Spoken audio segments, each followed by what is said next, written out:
Half-finished work generally proves to be labor lost.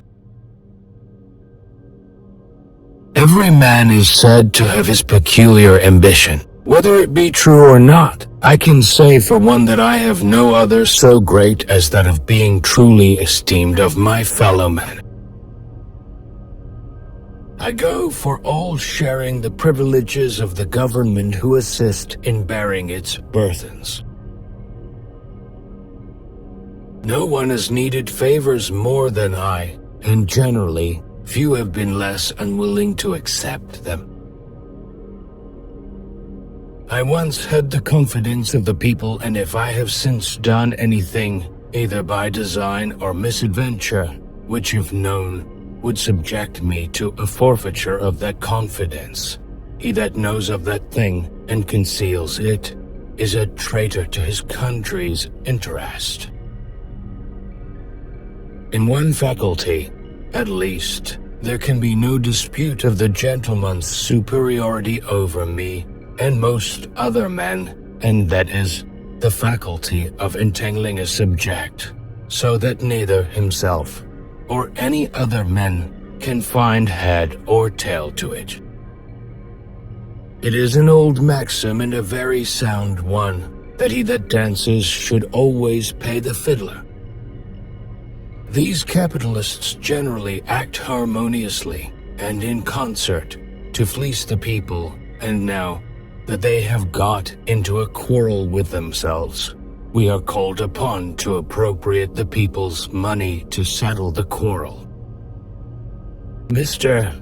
Chairman, this movement is exclusively the work of politicians, a set of men who have interests aside from the interests of the people, and who, to say the most of them, are taken as a mess, at least one long step removed from honest men. I say this with the greater freedom because, being a politician myself, none can regard it as personal.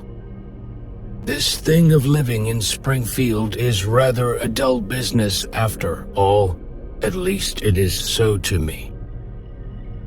I am willing to pledge myself in black and white to cut my own throat from ear to ear, if, when I meet you, you shall seriously say that you believe me capable of betraying my friends for any price.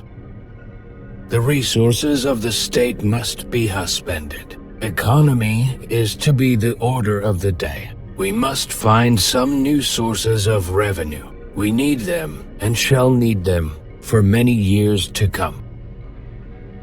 If we do our duty, we shall succeed in the congressional election, but if we relax an iota, we shall be beaten.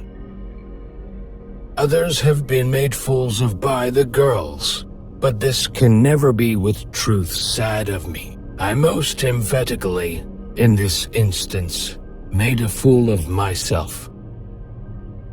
I have now come to the conclusion never again to think of marrying, and for this reason, I can never be satisfied with anyone who would be blockhead enough to have me. Having ever regarded government as their deadliest bane, they make a jubilee of the suspension of its operations.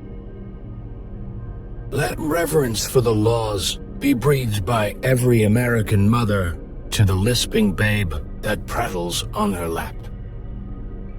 Although bad laws, if they exist, should be repealed as soon as possible, still while they continue in force, for the sake of example, they should be religiously observed. If destruction be our lot, we must ourselves be its author and finisher. As a nation of freemen, we must live through all time or die by suicide. Nothing would make me more miserable than to believe you miserable, nothing more happy than to know you were so. I want in all cases to do right, and most particularly so in all cases with women.